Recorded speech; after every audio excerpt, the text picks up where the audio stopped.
Okay, નાउ I can think કે હવે કદાચ ક્લિયર હશે.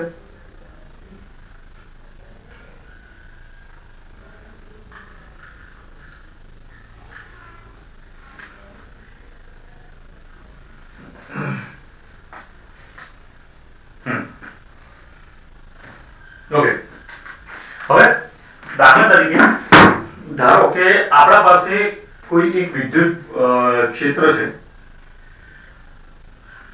જે આ દિશામાં ગતિ કરે છે, રાઈટ? આ છે વિદ્યુત ક્ષેત્ર જે શું થાય, એક દિશામાં ગતિ કરે છે. પણ વિદ્યુત ક્ષેત્ર એક દિશામાં ગતિ કરતું હોય, વિદ્યુત ક્ષેત્ર એક દિશામાં ગતિ કરતું હોય, વિદ્યુત ક્ષેત્ર ગતિ કરે છે આ દિશામાં. તો માનો કે મેં કોઈ વિદ્યુત ભાર અહીંયા કને Q મૂકેલો છે.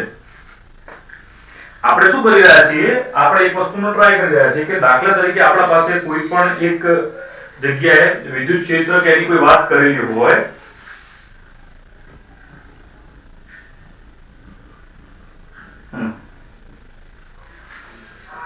વિદ્યુત ક્ષેત્ર કે એની કોઈ વાત કરેલી હોય, તો આપણા પાસે આ વિદ્યુત ક્ષેત્રના આધારે કઈ રીતે મળે? તો આ જગ્યાએ જ્યારે Q વિદ્યુતભાર છે ત્યારે માનો કે આને આપણે રેસ્ટ પર મૂકેલો છે, આના પર કોઈ પણ પ્રકારનું કોઈ વસ્તુ મૂકતા નથી, તો આના પર કોઈ પણ પ્રકારનો બળ લાગશે નહીં, બરોબર? આને આપણે શું મૂકેલો છે? રેસ્ટ પર મૂકેલો છે. બીજું, દાખલા તરીકે માનો કે આને આપણે એક જ દિશામાં ગતિ કરાવીએ છીએ. આ બંનેની દિશા સમાંતર છે. જો આ બંનેની દિશા સમાંતર હોય તો આ એ જ રીતે એ જ દિશામાં સેમ સુરેખ પથ પર ગતિ કરી જશે. સુરેખ પથ, લિનિયર સુરેખ પથ પર ગતિ કરીને આગળ વધી જશે. તો હવે શું કરી શકાય? તો હવે માનો કે દાખલા તરીકે આપણી પાસે એક એવી પરિસ્થિતિ છે કે જેના કારણે આની અંદર કંઈક બદલાવ થાય છે. કયા પ્રકારનો બદલાવ થાય છે? તો જુઓ, દાખલા તરીકે માનો કે આ પ્રકારનો આપણા પાસે વિદ્યુત ભાર છે.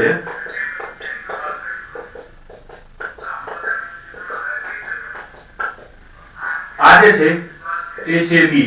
આમાં મતલબ શું છે કે B જે છે એ તમામે તમામ અંદરની દિશામાં જાય છે. ક્યાં જાય છે? અંદરની દિશામાં. આમાં જે B જે છે એ ક્યાં જાય છે? અંદરની દિશામાં જઈ રહ્યું છે. હવે આમાં આપણે આ દિશામાં Q ને ગતિ કરાવીએ છીએ. કોને ગતિ કરાવીએ છીએ? Q ને.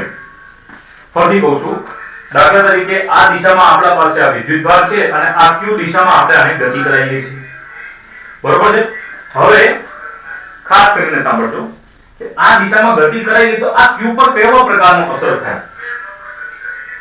આ Q પર જે અસર થાય છે એ કેવો થાય છે?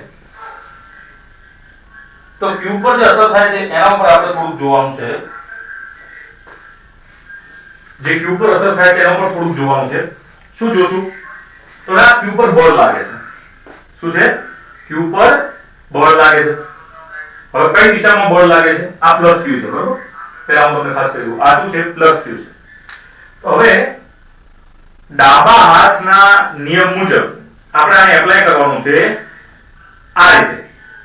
તમે આ જોઈ શકો છો, આ રીતે આપણે એપ્લાય કરવાનું છે. એમાં આ જે છે આને ચુંબકીય ક્ષેત્ર ગણવાનું, આ બાજુ અંદરની દિશામાં. પછી બીજી આંગળી જે છે એને વિદ્યુત ભારનો વેગ ગણવાનો, કે જે આપણને વિદ્યુત ભારનો વેગ બતાવે છે તે. અને આ જે અંગૂઠો છે એ શું બતાવશે? કે વિદ્યુત ભાર પર કઈ દિશામાં બળ લાગે છે તે. એટલે કે આ ટોપિકનું નામ શું છે? કે ચુંબકીય ક્ષેત્રમાં ગતિ કરતા વિદ્યુત ભાર પર લાગતું બળ.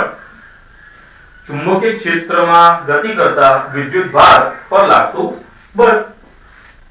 તો હવે તો આપણે આને કઈ રીતે શોધશું? તો આ રીતે આપણે એપ્લાય કરવાનો છે. તો અહીંયા જે છે, જો ફરીથી કહું છું, આ દિશામાં આપણા પાસે આપણી જે હોય આ આંગળી, આ અંગૂઠો અને આ ત્રીજી આંગળી, આ રીતે, બરોબર? આ પહેલી આંગળી, આ અંગૂઠો અને આ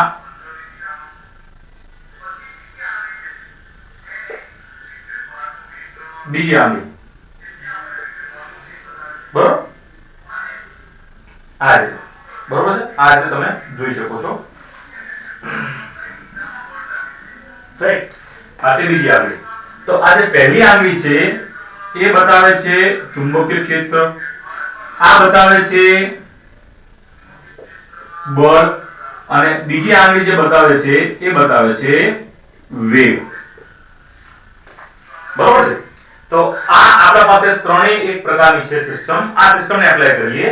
આ દિશામાં ચુંબકીય ક્ષેત્ર, આ દિશામાં આના પર લાગતો બળ, અને ઉપરના દિશામાં આ દિશામાં લાગતો વેગ, આ દિશામાં વેગ, અને ઉપરના દિશામાં લાગતો બળ, બરોબર? તો અહીંયાથી માનો કે Q જે છે એ સ્ટાર્ટિંગમાં એન્ટર થયો, આ Q એન્ટર થયો અને અહીંયા પહોંચ્યો. હવે આના પર બળ, આ જે છે વેગ આ દિશામાં લાગે છે, પણ બળ ક્યાં લાગે છે? અહીંયા. એટલે ધીમે ધીમે કરતો આ Q માનો કે આ ગોળ ગોળ થતો આટલે પહોંચ્યો વિદ્યુતભાર. પાછો વેગ કઈ દિશામાં લાગે? આ બાજુ. તો હવે જો આ બાજુ ચુંબકીય ક્ષેત્ર આ જે બતાવે છે એ વેગ બતાવે છે, તો આ બતાવે છે શું છે? બળ. એટલે અહીંયા પર ક્યાં લાગ્યું? અંદરની દિશામાં બળ લાગ્યું. એમ કરતા કરતા આ Q આટલે પહોંચે છે, આટલે પહોંચે તો વેગ આ દિશામાં લાગે. તો હવે અહીંયા Q આટલે પહોંચે તો B ની કિંમત તો સરખી જ છે, વેગ આમ બદલાઈ ગયો, વેગ ઉપર થઈ ગયો. તો બળ જે છે એ ક્યાં લાગે છે? અંદર. આમ જો બળ જે છે એ ક્યાં લાગે? અંદર. અમારી આ પહેલી આંગળી એ આ અંદરની દિશામાં, ઉપરની દિશામાં વેગ, અને આ બાજુની દિશામાં તો હવે જે આ દેખાય છે એ શું છે? બળ. પાછું અહીંયા ગયા, આ દિશામાં વેગ, અંદરની દિશામાં બળ. આવું થશે. તમે એપ્લાય કરશો ને એટલે આ રીતે થશે. બસ આને ફેરવતા આવવું જોઈએ, રાઈટ? તો હંમેશા યાદ રાખજો કે ગતિ કરતા વિદ્યુતભાર, સાંભળજો, ગતિ કરતા વિદ્યુતભાર માટે આપણે આ શોધવાનું છે, રાઈટ? હવે બીજું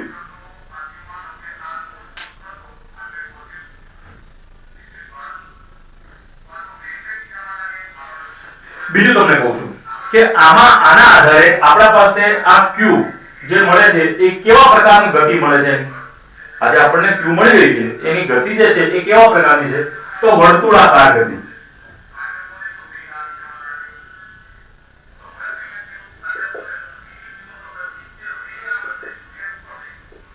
કેવી ગતિ?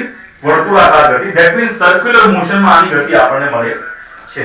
હવે આ જે છે એ સર્ક્યુલર મોશનમાં આપણને ગતિ મળતું હોય તો કઈ રીતની સિસ્ટમ એપ્લાય થાય એ વસ્તુ આપણે જોવાની છે, રાઈટ?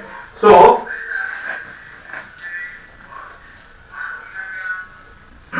આના આધારે ફરીથી તમને સમજાવું છું. દાખલા તરીકે આપણા પાસે B ની દિશા આમ હોય અને Q ની દિશા પણ આમ હોય, બંનેની દિશા સમાન હોય તો શું થાય? Q ની સુરેખ પથ પર ગતિ થાય છે. કેવી ગતિ થાય છે? સુરેખ પથ પર ગતિ. સુરેખ પથ પર ગતિનો મતલબ એમ કે આ જે છે એ લિનિયરલી જતી રહે છે, એમ સીધે સીધી આગળ, રાઈટ? તો આ થયું સુરેખ પથ પર ગતિ. અને જે આપણે વાત કરી રહ્યા છીએ, આજે વાત કરી રહ્યા છીએ એ તો સુરેખ પથની હતી, કારણ કે B અને Q બંને સમાન દિશામાં છે. પણ માનો કે B અને Q ના વેગ v વચ્ચેનો કોણ 90 ડિગ્રી હોય તો Q નું ગતિપથ સર્ક્યુલર મોશન હોય. સર્ક્યુલર મોશન એટલે વર્તુળાકાર થાય, બરોબર? વર્તુળાકારમાં ગતિ કરતું હોય છે, બરોબર મિત્રો? તો આટલું ખાસ આપણે ધ્યાન રાખીશું આના માટે થઈને કે આ કઈ રીતે ને કેટલા પ્રકારમાં ગતિ કરે છે એના ઉપર થોડી ચર્ચા કરવાની હતી. ઓકે, સો આ એક ટોપિક છે. આ ટોપિક જે છે ખાસ ઇમ્પોર્ટન્ટ છે. આના આધારે જે બીજો ટોપિક છે એ ટોપિક આપણે જસ્ટ કેન્સલ થયો છે. એ જે ટોપિક છે એ આપણે શું થયું છે? કેન્સલ આઉટ થયો છે. તેના ઉપર બહુ ખાસ વિચાર નહીં કરતા.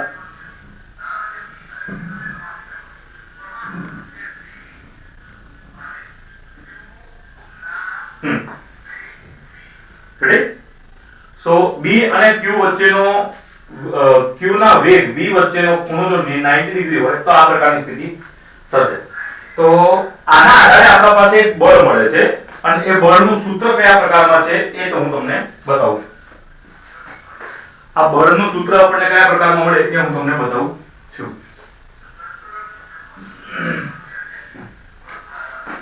તો આમાં બળનું સૂત્ર મળે છે F બરાબર Q * V ક્રોસ B. આનું બળનું સૂત્ર મળે છે. ફરીથી સમજાવું. દાખલા તરીકે માનો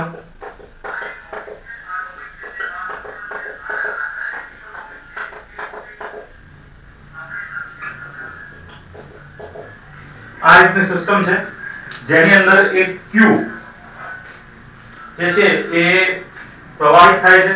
માનો કે એક +Q અહીંયાથી એન્ટર થયો, આ Q આટલે પહોંચ્યો તો આપણને જે ખ્યાલ છે એના આધારે આ દિશામાં ચુંબકીય ક્ષેત્ર, આ દિશામાં એનો વેગ, તો ઉપરના દિશામાં બળ લાગે છે. તો આ દિશામાં એનો વેગ છે, બરોબર? તો આમાં ઉપરની દિશામાં એનું લાગશે બળ. હવે ઉપરની દિશામાં બળ લાગે છે, ધીમે ધીમે આ બાજુ ગતિ કરવાનું ચાલુ કર્યું. આ Q પહોંચ્યો આટલે પહોંચ્યો એટલે વેગ જે છે એ વેગ હંમેશા સ્પર્શકની દિશામાં હશે.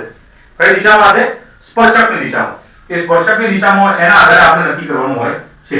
તો સ્પર્શકની દિશામાં છે તો જો બળ જે છે એ આ દિશામાં લાગે છે, વળી ગતિ કરતા આટલે પહોંચે છે. આટલે પહોંચે એટલે વેગ પાછો સ્પર્શકની દિશામાં અને અંદરની દિશામાં બળ લાગે છે. પાછો ગતિ કરતા આટલે પહોંચે છે. આટલે પહોંચતા વેગ સ્પર્શકની દિશામાં અને બળ જે છે એ અંદરની દિશામાં. તો આમાં તમે જોશો મિત્રો કે આમાં જે પણ તમને બધા એરોસ દેખાઈ રહ્યા છે એ બધા કઈ દિશામાં દેખાઈ રહ્યા છે? અંદરની દિશામાં દેખાઈ રહ્યા છે. કઈ દિશામાં દેખાઈ રહ્યા છે? અંદરની દિશામાં. રાઈટ?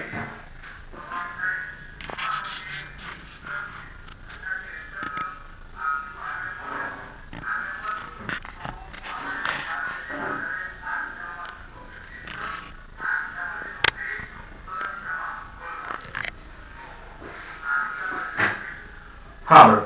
ઓકે મિત્રો, તો આ એક સિસ્ટમ જે છે એ આપણને દેખાઈ રહ્યું છે.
બીજું મિત્રો, આના આપણે અમુક પ્રકારના ફોર્મ્યુલાસ જોઈએ છે કે આના બધા બીજા જે ફોર્મ્યુલાસ છે એ કઈ રીતે એપ્લાય થાય છે.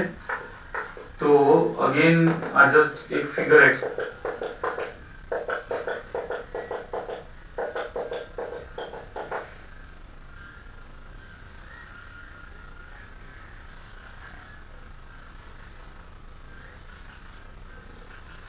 આ જે ડાર્ક સ્પોટ દેખાય છે એ તમને Q દેખાય છે. આમાં તમને આ જે છે Q દેખાઈ રહ્યા છે. આ Q ના આધારે આ બ્લુ કલર થી જે છે એ એનો સ્પર્શકના આધારે વેગ દેખાય છે, બરોબર? અને આ જે છે આ અંદરની દિશામાં જે લાગે છે એ છે બળ, બરોબર? એટલે અંદરની દિશામાં બળ લાગે છે. એટલે આ એક પ્યોર વર્તુળાકાર માર્ગ પર જે ગતિ કરતું હોય એવું તમને લાગતું હશે.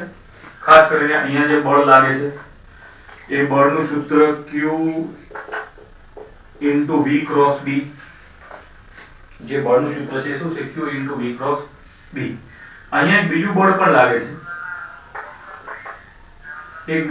લાગે છે, એનું નામ છે કેન્દ્રગામી, that is centripetal force, જેને કહી શકાય છે mv²/r, રાઈટ, જેને કહી શકાય છે mv²/r. બીજી એક વાત કરું, આમાં આપણા પાસે V અને B, એટલે B અને V અથવા V અને B આ બંને વચ્ચે જે ખૂણો છે એ 90 અંશનો છે. ખૂણો શું છે? 90 અંશનો છે. તો 90 અંશનો ખૂણો હોય that means sin 91 થાય. તો QVB sin 90, અને sin 90 ની કિંમત થાય છે QVB into 1, બરોબર. તો આ પણ આપણા પાસે જે છે એ બળ લાગે છે, આ પણ બળ લાગે છે. એમાં આમાં શું છે, m જે છે એ વીજભારનું દળ, v જે છે એ છે વેગ, અને r જે છે એ છે ત્રિજ્યા. તો આપણે શું કરીએ, સૂત્ર 1 અને 2 આ બંનેની સરખામણી કરી દઈએ તો આપણા પાસે એક કિંમત આવે છે that is mv²/r બરાબર qvb, બરાબર મિત્રો, mv²/r બરાબર qvb. સમીકરણ 1 અને 2 પરથી તો આ બે થયા કેન્સલ, આ બે કેન્સલ થયા, એના ઉપરથી એક આમ કેન્સલ થયું, એના ઉપરથી આપણા પાસે mv બરાબર qb/r અહીંયા કરે આ રીતે સૂત્ર મળે છે. તો એમાં આપણે અલગ અલગ સૂત્રોની વિચાર કરી શકીએ છીએ. કઈ રીતે તમને કહું. એની અંદર આપણા પાસે એક સૂત્ર મળે છે અહીંયાથી, આ સૂત્ર પર ધ્યાન આપજો મિત્રો. અહીંયાથી આપણને એક સૂત્ર મળે છે that is b બરાબર mv/q into r, એક સૂત્ર મળે છે આ. પછી આ છે r એટલે કે ત્રિજ્યાનું સૂત્ર, તો ત્રિજ્યાનું સૂત્ર મળ્યું mv/qb, આ છે ત્રિજ્યાનું સૂત્ર, બરોબર છે. આ કોનું સૂત્ર છે? ત્રિજ્યાનું સૂત્ર. એટલે આમાં જે ત્રિજ્યા જે છે એ ચુંબકીય ક્ષેત્ર ને એના પર ધ્યાન આપે છે, આ ત્રિજ્યા પર, બરોબર છે.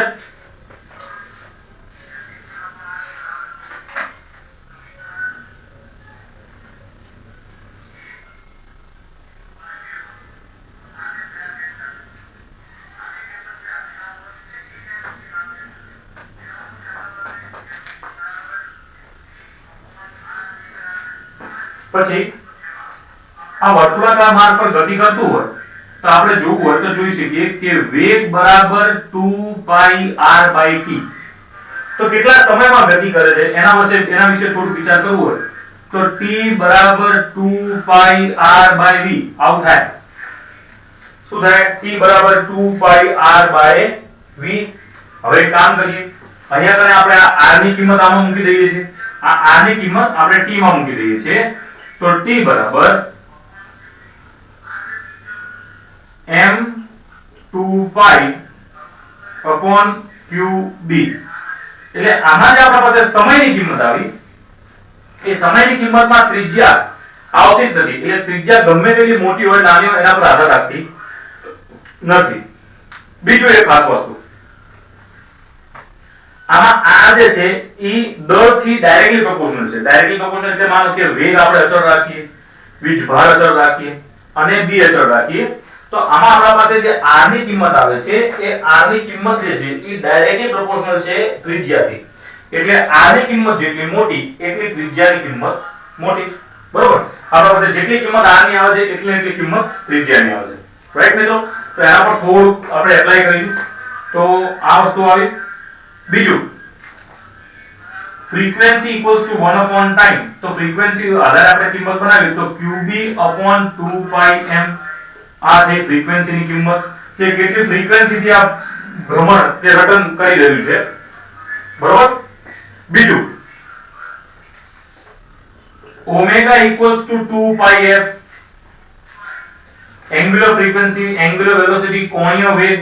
તો 2πf કરવું હોય તો 2π into f, તો 2π into qb/2πf upon 2 pi m તો આ બે કેન્સલ થયા તો omega equals to qb upon m એક આ સૂત્ર મળ્યું તો ઘણા બધા સૂત્રો આપણને મળ્યા છે બીજું એક સૂત્ર ખાસ કરીને ધ્યાન આપી શકીએ આપણે કે ખાલી આપણે આના પર આધાર રાખીએ r બરાબર mv upon qb તો mv શું થાય mv થાય છે આપણા પાસે વેગમાન દર ગુણ્યા વેગ એ શું થાય છે આપણા પાસે વેગમાન બરોબર છે મિત્રો તો આ હતું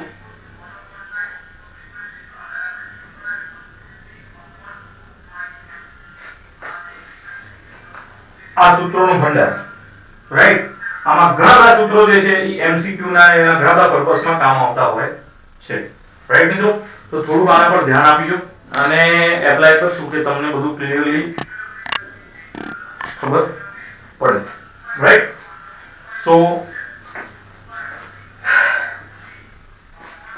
આમાં ખબર પડી ગઈ છે I hope so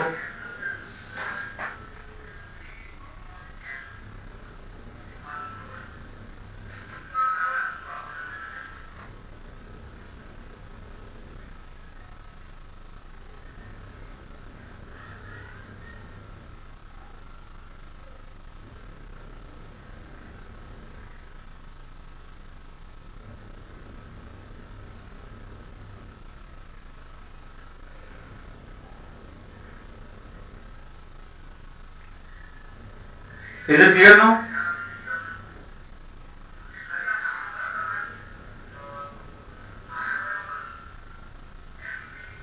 I hope it is clear now. बरोबर है मित्रों?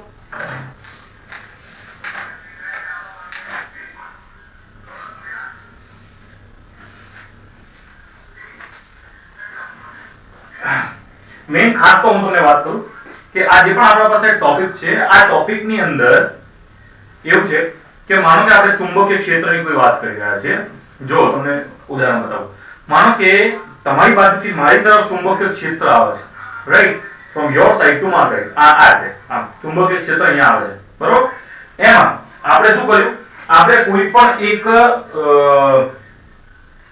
વિદ્યુત ભાર લઈ લઈએ છીએ એ વિદ્યુત ભારને આપણે પસાર કરાવીએ બરોબર માનો કે આ એક વિદ્યુત ભાર છે જે અહીંથી પસાર થાય છે રાઈટ અને હવે આપણે શું કર્યું આ બાજુ ચુંબકીય ક્ષેત્ર છે આ બાજુ વિદ્યુત ભાર પસાર થાય છે તમે જોઈ શકતા છો આ બાજુ વિદ્યુત ક્ષેત્ર છે આ બાજુ ચુંબકીય ચુંબકીય ક્ષેત્ર છે આ બાજુ વિદ્યુત ભાર પસાર થાય છે હવે આ જે વિદ્યુત ભાર પસાર થાય તો આમાં શું થાય છે કે આનો વેગની દિશા આ પ્રમાણે છે તો ઉપરના દિશામાં બળ લાગશે કારણ કે ચુંબકીય ક્ષેત્ર તો અંદરની દિશામાં છે તો આ જોઈ શકો છો તમે તો બળ ઉપરની દિશામાં લાગે છે એટલે આ શું કરે આ થોડું બળ ઉપરની દિશામાં લાગ્યું આગળ પહોંચ્યું હવે આનો વેગ જે છે એ આ દિશામાં ગયો ઉપર હવે આ દિશામાં ઉપર જાય તો બળ આ બાજુ લાગે એટલે એ વળી આમ થયું વળી આમ થયું વળી આમ થયું એટલે એમ કરતા કરતા આ ગોળ આખું આ રીતે આના પર બળ લાગે છે એટલે આ શું કરે આ ભ્રમણ કરવાનું ચાલુ કરે શું કરે ભ્રમણ કરવાનું ચાલુ કરે હવે ભ્રમણ કરતું હોય તો એના માટે ત્રિજ્યાનું સૂત્ર આપણે આના આધારે મેળવ્યું કારણ કે આમાં બે પ્રકારના બળ લાગે છે F બરાબર qvv અને F બરાબર mv²/r આ બંને બળો લાગે છે બંને બળોની સરખામણી કરતા આપણે r ને કરતા બનાવતાની સાથે આપણા પાસે એક સૂત્ર આવ્યું r નું that is mv/qb પછી એના આધારે આપણે t નું સૂત્ર મેળવવું છે તો v બરાબર 2πr/t તો t બરાબર 2πr/v એમાં આપણે પાછી r ની કિંમત મૂકી દીધી તો t બરાબર 2πm/qb t ના આધારે આપણે ફ્રીક્વન્સી બનાવી આવૃત્તિ તો આવૃત્તિ બરાબર that is f = 1/10 તો આને ઊંધું કરી દીધું બીજું કોણીય વેગ that is કોણીય આવૃત્તિ કે વેગ બનાવવો હોય તો that is omega = 2πf f ની કિંમત મૂકી દીધી એટલે ઓમેગા = qb/m વેગમાનના આધારે સૂત્ર બનાવવું હોય તો વેગમાનના આધારે પણ આપણે આ પાસે સૂત્ર બની શકે છે બરોબર છે મિત્રો તો અહીંયા આપણે આ ટોપિકને આગળ રેસ્ટ કરીએ છીએ આઈ હોપ તમને કેવું રહ્યું હશે એ તમે મને પછી કહેશો અને આ લેક્ચર જે છે તમે પછી પણ જોઈ શકશો okay thank you so much